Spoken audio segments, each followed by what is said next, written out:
é que o Santos ontem, olha, meus amigos varandeiros, se livrou de ser goleado e até mesmo humilhado aqui em Mirassol, hein? Eu costumo brincar com aquele, se não fosse ele, né, do goleiro João Paulo, que muitos diziam, né? Se não fosse o João Paulo, o Santos tinha caído na 10ª rodada do Campeonato Brasileiro de 2023. Se não fosse o João Paulo, o Santos teria perdido de 8 e não de 5, né? Lembram que eu fazia aquela brincadeira? Mas ontem, realmente, o torcedor do Santos tem que agradecer o Gabriel Brazão, porque o Gabriel Brazão fez pelo menos 3 ou 4 milagres que poderia ter causado uma goleada ainda maior, caso o Brazão não tivesse defendido aquelas bolas, que foram grandes defesas, né? Foram 3 ou 4 defesas de altíssimo nível do Gabriel Brazão. O Santos tem um baita de um goleiro, mas somente o Gabriel Brazão não basta, né? Somente o Gabriel Brazão não basta. Vamos falar muito sobre isso, a postura inaceitável do Santos Futebol Clube, do time comandado por Kleber Xavier. Vamos falar da entrevista do Kleber Xavier. Muito ruim a entrevista, né, Kleber? Cara, 34 dias sem jogar, somente com controle remoto na mão, vendo Fluminense, Palmeiras, Flamengo e Botafogo jogar o Mundial. Na segunda partida, o treinador já fala em cansaço, cara. É absurdo, sabe? É absurdo, isso é um desrespeito com o torcedor do Santos. Sabe, isso eu me exalto, me desculpem, mas eu me exalto quanto a isso, porque é um absurdo, a gente tá pequenando o Santos. É inaceitável um grupo de jogadores que ficou 34 dias sem jogar, no segundo jogo, o treinador dizer que preservou o atleta A, B, C por questões físicas. Isso é um absurdo, cara.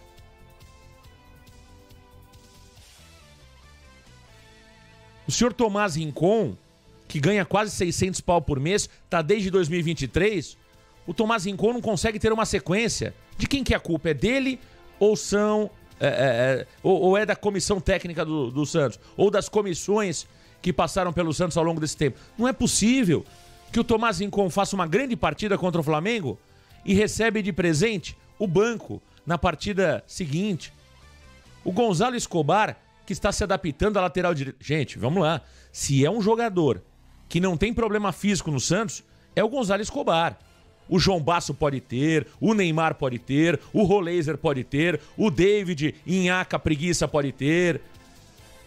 O único jogador que não tem problema físico nesse time do Santos se chama Gonzalo Escobar. O cara entra com o Igor Vinícius.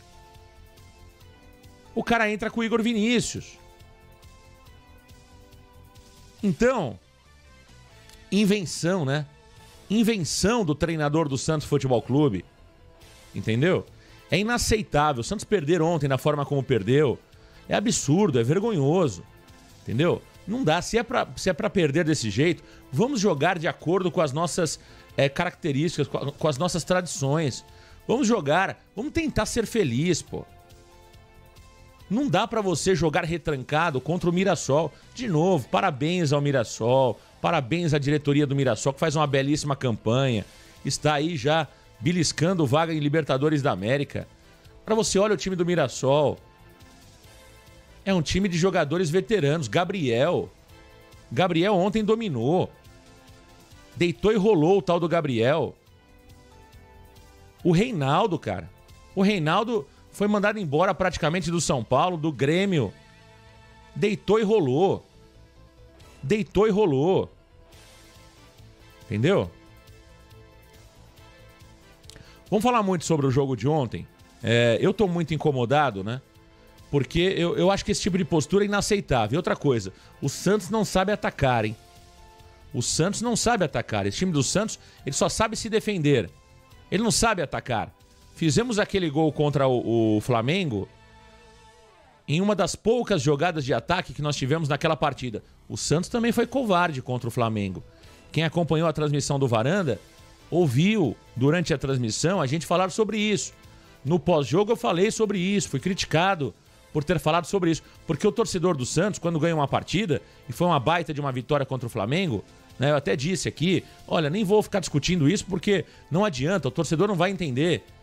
Mas o que eu quero dizer é o seguinte, um time da grandeza do Santos não pode jogar de forma tão covarde como jogou contra o Flamengo e contra o Mirassol. Contra o Flamengo, até dá para entender porque a diferença técnica era muito grande. Não que eu goste, mas até você entende. Porque o Santos tinha chances mínimas de vitória. Talvez o Kleber Xavier chegou à conclusão que era a única forma de vencer o Flamengo jogando daquela forma. Tudo bem, deu certo. É aquilo que eu disse lá na Vila Belmiro na última quarta-feira. Estratégia certa nem sempre é a melhor. É aquela que atinge o resultado. E o Xavier teve o resultado na quarta-feira. Mas não agrada. Não agrada. Dá a impressão que o Santos vai jogar assim pro resto da vida. Dá a impressão que nós não temos variações, que nós não temos opções diferentes dentro do elenco para fazer algo diferente, entendeu? Então é um time que não sabe atacar. É um time que não sabe agredir o adversário, né? E ontem, quando você pega o Guanais é craque nisso, pô. Nós não aprendemos jogar contra o Guanais. O Operário deitou e rolou contra o Santos na temporada passada. O Guanais também entrega a bola para o adversário. É assim que o Mirassol joga. Só que o Mirassol não tem jogadores individualmente com qualidade para propor o jogo. Você entende perfeitamente a estratégia do Guanais.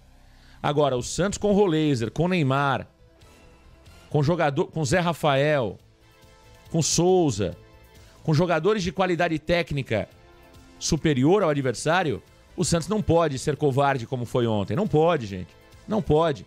Tem que tentar ser feliz, tem que tentar alguma coisa. Contra o Flamengo, eu volto a dizer, por mais que eu não concorde, eu entendo. Eu entendo, deu certo a estratégia. Agora, você tem o Mirassol pela frente e você repete a mesma forma de jogo, é absurdo. É absurdo, né? É muita pobreza em termos técnicos, né?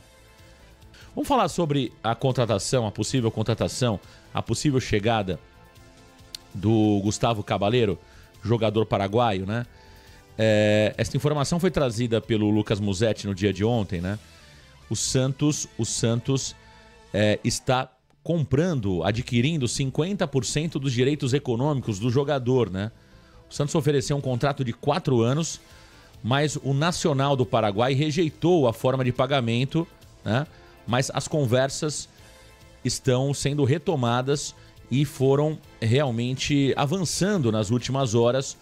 Santos e o clube do Nacional do Paraguai estão chegando a um acordo para que o Santos possa ter e comprar 50% dos direitos do jogador paraguaio Gustavo Cabaleiro. Gustavo Cabaleiro, jogador que é um jogador novo, né, de apenas 23 anos. Ele tem 1,86 m, atua como ponta pelo lado esquerdo, mas também sabe jogar pela direita ou pelo meio, né?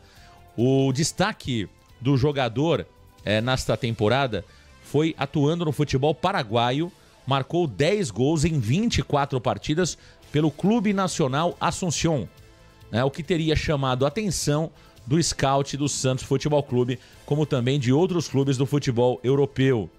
O jogador é um velocista, mas tem um bom poder de finalização, né? Jogando também pelos lados do gramado, isso teria chamado a atenção da diretoria do Santos. Foi um jogador levantado inicialmente pelo departamento de scout do Santos e aprovado pela diretoria comandada pelo presidente Marcelo Perillo Teixeira. Olha, eu não conheço o jogador, né? Eu não gosto aqui de falar quando eu não conheço o atleta,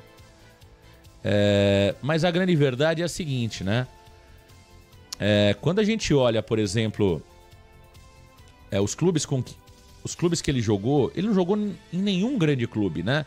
Ele jogou em 2019 no Deportivo Capiatá, depois ele jogou no Nacional, depois no Esportivo Ameliano, em 2022, 2023, e desde 2023 ele está no Nacional, né?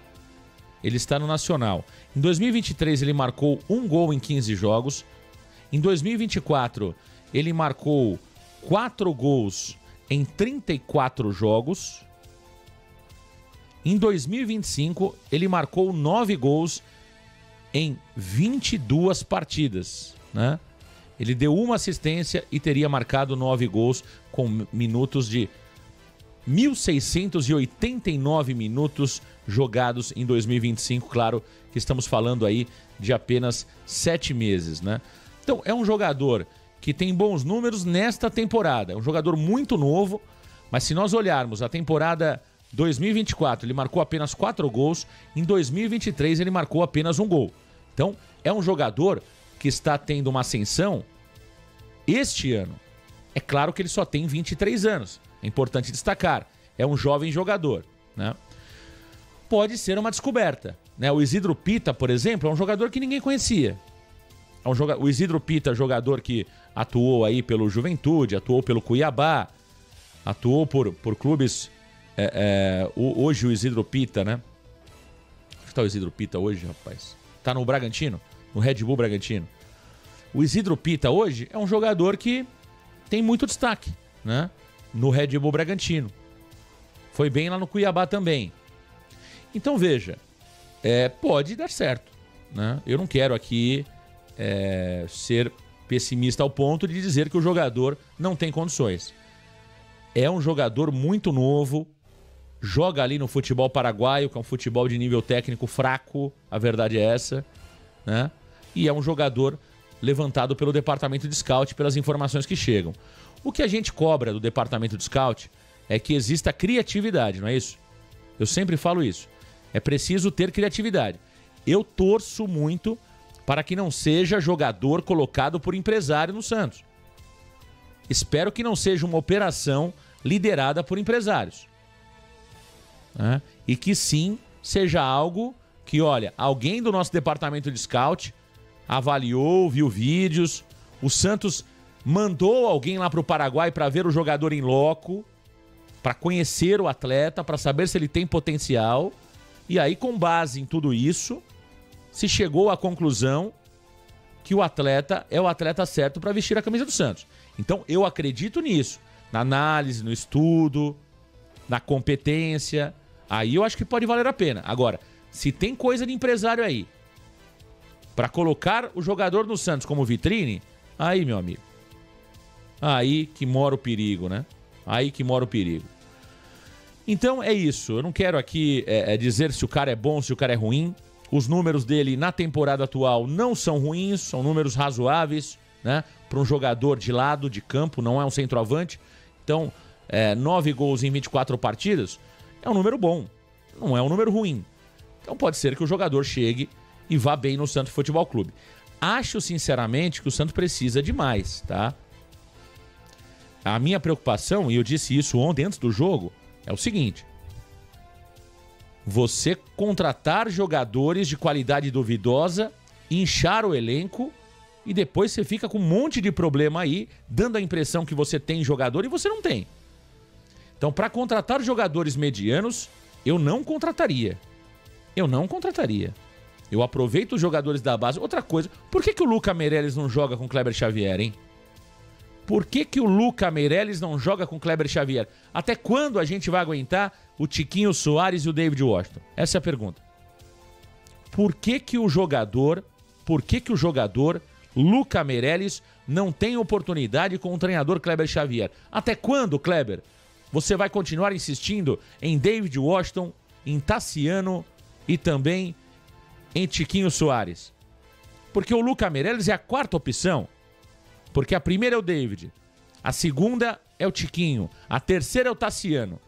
O Luca Meireles é o quarto jogador entre as suas opções para centroavante. Você só pode estar de brincadeira, pô. Você só pode estar de brincadeira.